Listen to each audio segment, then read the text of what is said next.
Ladies and gentlemen, this is JoeJinMovieSoAwesome. I'm Joe. I'm one Jin. JoeJinMovieSoAwesome. So awesome. Yeah, so awesome. So awesome. And we're going to talk about Mandalorian Season 3, Episode 3 today.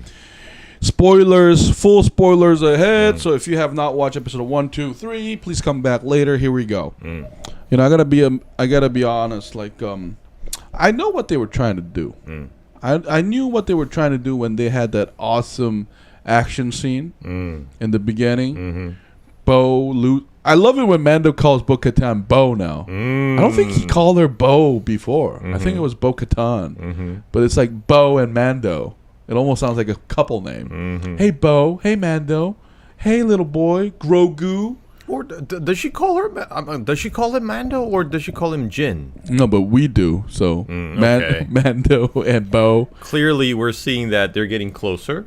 Yeah, I think so. I think so. They're getting closer, and I love the way they started with like a dogfight with all these spacecrafts. This has been always like one of those action sequences that made all Star Wars nerds get excited. And it was a great action scene. Yeah. But what I was trying to say about what they were trying to do was that once they did that and we went to Dr. Pershing? Yeah, Dr. Whoever the fuck.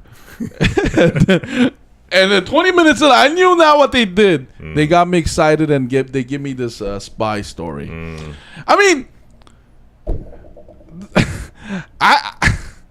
I don't know how to feel about this episode because I was a little bit bored. Because I don't know if I like they made it too. You're not alone. I was also like asking myself, when is this gonna end? They made it too obvious. I think that's the problem. I think they didn't do it so well as they thought they did. Because what was her name? The communications officer. I don't know, that Nazi officer. Oh, that's right. They had like numbers, like GL68 or something, and it was obvious, like you said, and I think it's because of the facial expression that the actress made. It kind of reveals that there's something sinister going on. Hey, but that actor, she was perfectly cast. She definitely looks like a soldier / evil person. But I don't know if they were thinking about like 7-year-old kids to make them suspicious. But we still don't. And another thing that annoyed me is we still don't know what the fuck she was up to. Yeah. Over that shit. It's like, is she acting on her own, or is she under like somebody else's command? And like, yeah, exactly. What's the end goal? Yeah, is she trying to erase? Because like, I felt like the mind flayer thing was done intentionally to make him not have that ability anymore. So basically, like erase his memories. Yeah, his ability to clone. So what does that mean? Like, is there another cloning going on, etc.? And so I was a little like, every Boba Fett episode was better than this one for me. Like, and Boba Fett was not a perfect show. I had a good time, but there were moments like verging on boring, especially when those motorcycle gangs came up. And then right. Yeah, Boba Fett was trying to unite these tribes, the Sand People. Yeah, and whatever. But like, those things had. So what I'm trying to say is, this thing better have an answer in later episodes. That's right. Yeah, if this does not have a payoff, then I would be quite angry at the third episode. Because they wasted a lot of time on this. Yeah. When they could have instead used this time to give us more detail on Bo-Katan and Grogu and Din Djarin. Yeah. I mean, and it was a long episode. I did not give a fuck about that Republican city at all. And hey! That's Coruscant from Andor. Oh, yeah. I don't give a fuck. like Quantum Realm. It's like the same as Quantum Realm for me. Hey, you know what this episode made me like appreciate? Like the prequels. Because I felt like the prequels world was better. Even with the poor CG. Yeah. I felt like those worlds I was like mystified about. What the fuck is going on? But here, I think one of the problem was these two characters we don't have any emotional attachment to. So what I mean by better have an explanation later is they better like be interesting. Yeah. There's gotta be some revelation of whatever was going on here.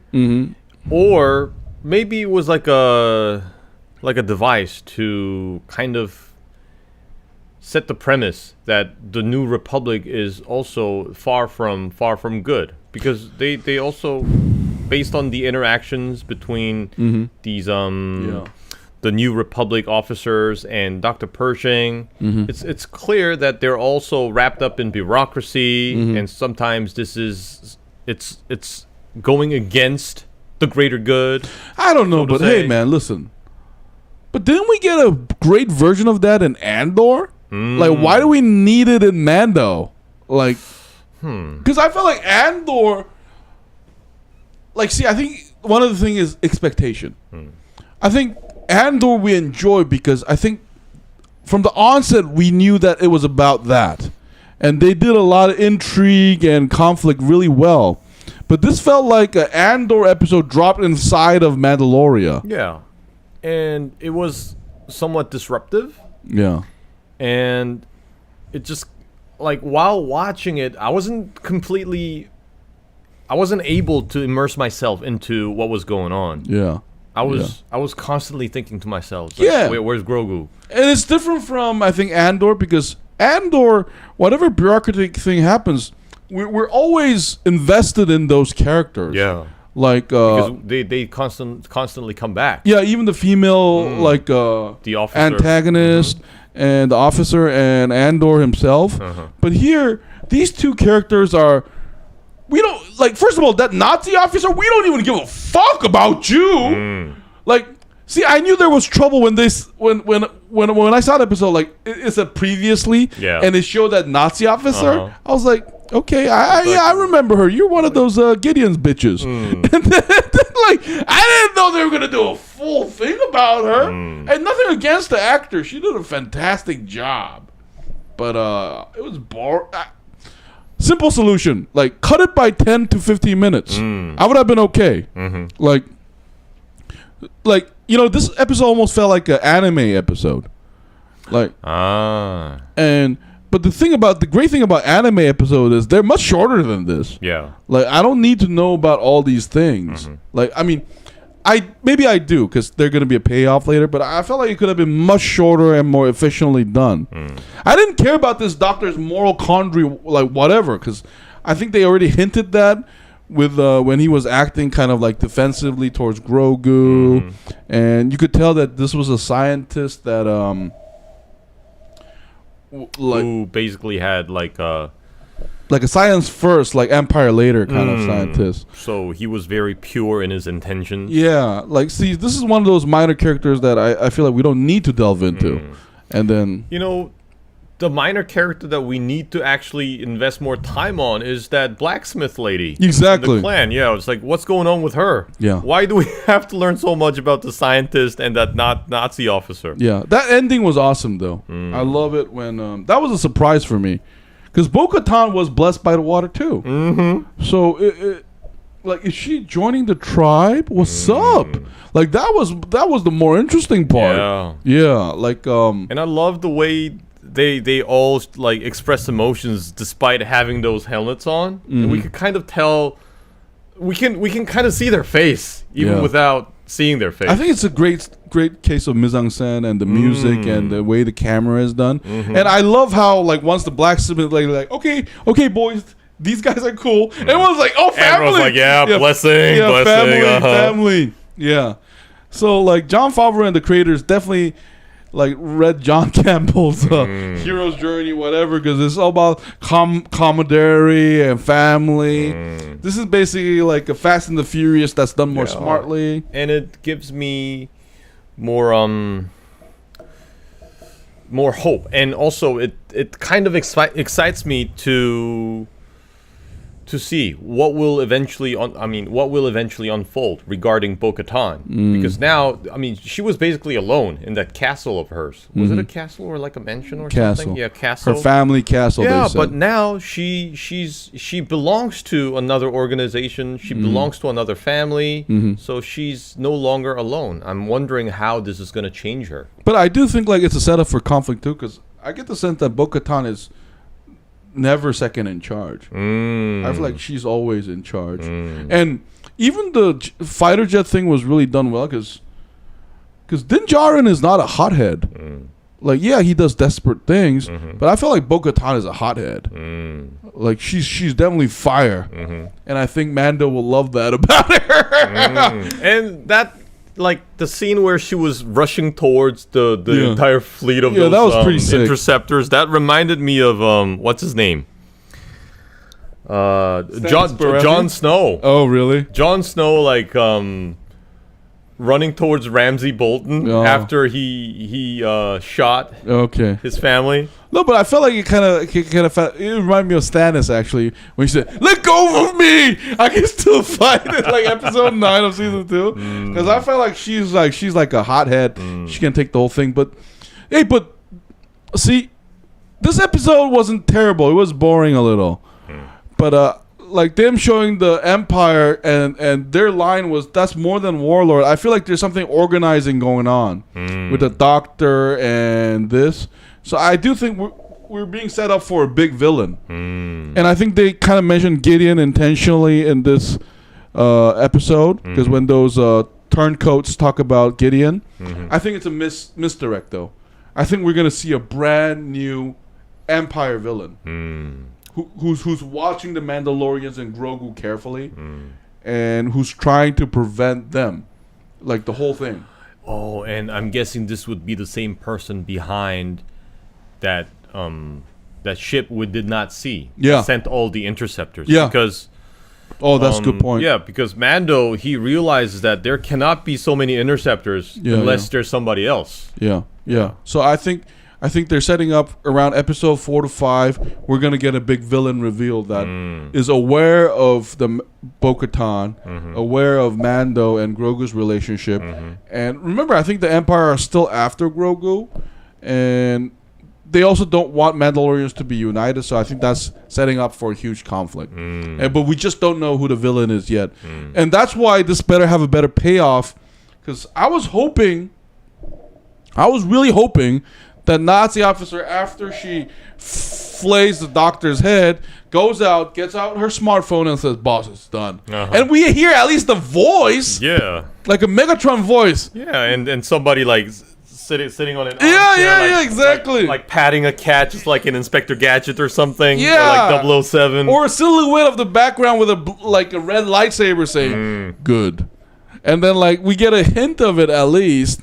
Like I don't know, maybe that's why. But in that cordyceps, whatever, not cordyceps, Coruscant, whatever the fuck. Like I did love the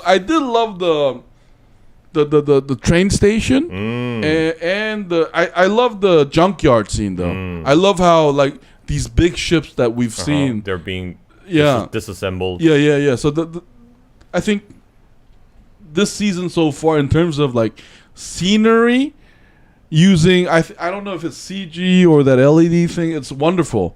Like, cause remember the previous scene, we see the Mandalorian Empire building, and it's in ruin, and here we see these giant scrapyard, massive, and these like massive destroyers are like in the background. And when they're like running across that bridge, it really gives us the perspective of how massive these things are. Right. So the scenery was beautiful. I love the scale. I was just not invested in these characters. And I was like wondering, it's like, if they're all alone out there in the dark, why would you be running with your flashlight on? It's like, so whoever's observing can like spot where you are? Look, I didn't give a fuck if those two got clapped right away. Like, I didn't know who they were. I was thinking they were dumb. No, but like the Doctor guy, you know what's bad about it? I like the Doctor guy. Now I don't like him. I don't give a fuck about you and your moral quandaries. Like, and then they did raise more questions though about like how Republic is great. You mentioned it. I didn't like how they named them with numbers. That was kind of weird. Yeah. So maybe that's what a Nazi would do.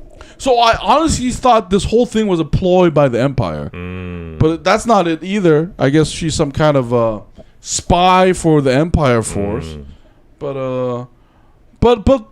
I really want to see more Bo-Katan and Mando. Yeah. That's it. The side characters can go. Like, I don't care. Like, I love the direction they're taking with that.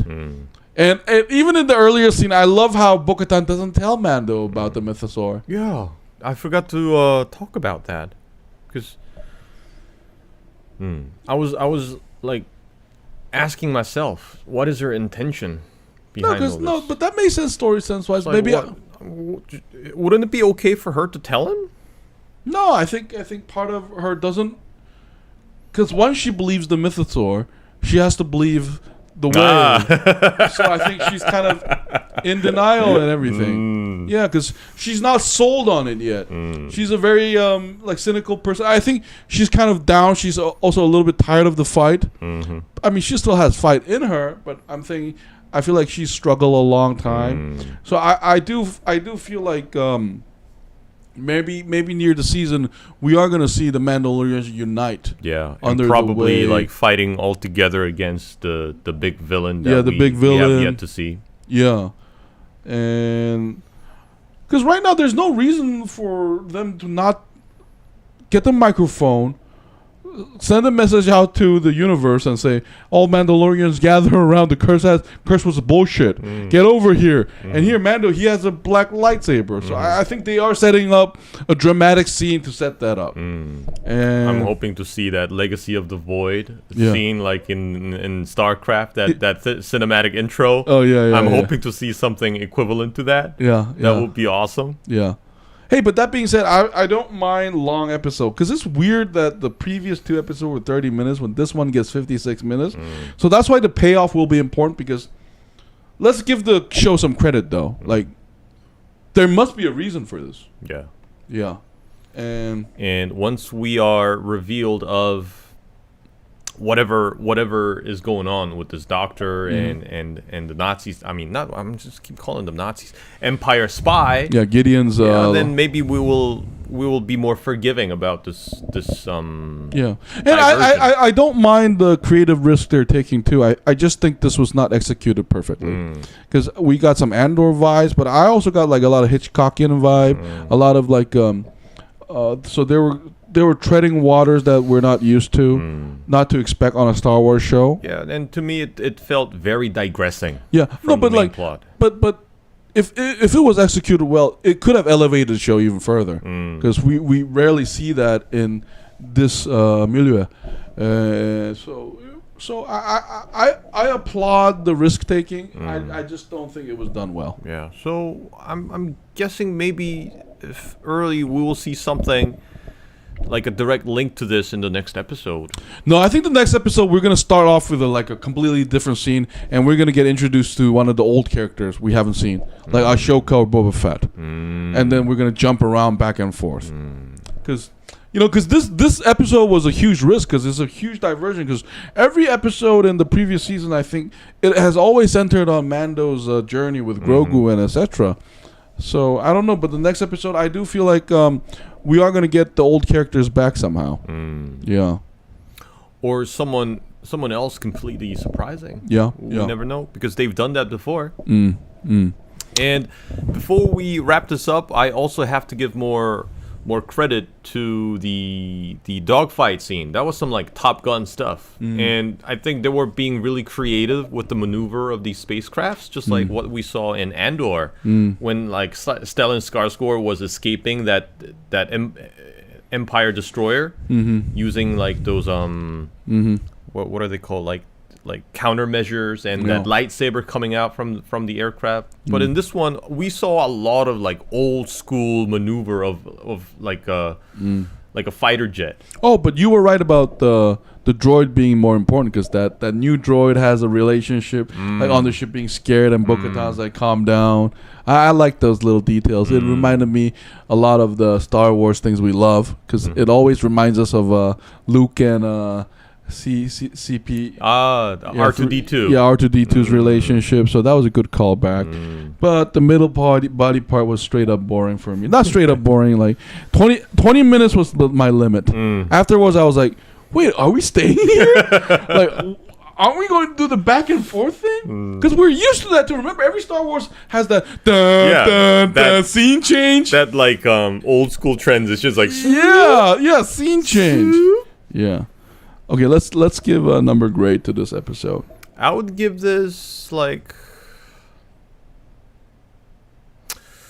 Maybe I'm being harsh, but I would give it like 7.5. Fuck you! I'm giving this a 5. Oh really? Yeah. Okay, never mind. I'm gonna give it a 4. Because, you know, like, I rewatched it, but you know what? I didn't rewatch the middle part. I was like, okay, let's skip over. I watched the dogfight, and I was like, okay, whatever. Yeah, Doctor gets flayed. Yeah, blah, blah, blah. And then back to the ending. So, like, I don't know what it is. It was really boring for me. Like, but I appreciate them trying to expand the world. And I also appreciate the fact that although it was disruptive, that they did not do like a half-assed attempt at explaining this new character, Dr. Pershing. Not new, but like because I really like the interview he had with the droid. Because we can tell that his answer will eventually change after what he's going through. No, but see, that's the problem. I didn't like it because like it was so obvious what they were setting up. Like that Nazi girl, I was like, you're an evil person. And like, you know, like, and let's like. Haven't we seen the better version of this from like Blade Runner? Like with Ryan Gosling saying that weird shit. Like, I mean, I'm glad they tried to bring those concepts here. I'm just saying it was executed really bad. It was fucking boring. It was so fucking boring. I think you know what? Let me take that 7 back. Maybe I would give it like a 6. No, when they showed that when that Nazi bitch started eating that biscuit, I was like, I knew that was coming too, bitch. Fuck you. Shove that biscuit up your ass. Like it was so. I mean, it was so obvious. Like, hey, you know what? They should have made this the first episode. Huh? You know that would have been more interesting. That would actually, if these characters return and we eventually have that payoff that we talked about, then I think, like you said, it would be wiser to establish what these characters are in the beginning. Yeah, you know what would have been a better choice? Like, this one is the first episode. Like, no Mando whatsoever, and fuck with us like that. Because if you think about it, this story could have been told any place. That's true.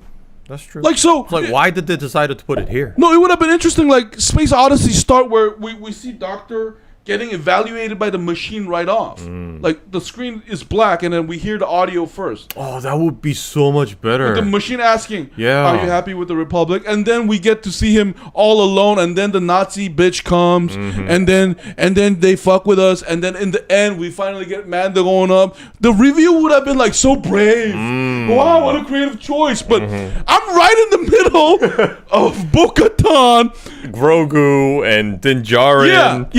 I want to know more about the Mythosaur and shit. Like, what the fuck is this? Like, why do you need to put this here? So what I'm saying is, listen, again, I reiterate, the concept and it was a very brave choice. I think the execution was just bad. You know, you guys better have some good answers, Star Wars. Yeah. You guys better have some good answers to this. No, we're being too harsh. In the show's defense, I'm sure there will be a payoff. I'm just not happy with this episode. Like, maybe when we do the season review, our opinions will change. But right now, this was a boring fucking ass episode. Like, fuck you. Like, not fuck you, anybody, like, creator, whatever. The fuck you the time I watched it. Like, 3 out of 10. Like, I'm not watching it ever again. Like, the more we think about it, the lower the grades go. But anyway, that's just my opinion. That's just my opinion. I love this. I love the show. The previous episode was such a banger. That's it. That's all. I was just not expecting this curve, and to put it in more plainer language, I feel like they stayed a little too long there. That's all. All right. But anyway, this has been JoeJinMovieSoAwesome. We'll be back with our review of episode 4 next week. Thank you for tuning in. This was Joe. This was One Jin. We'll see you next week. Bye-bye. Bye-bye.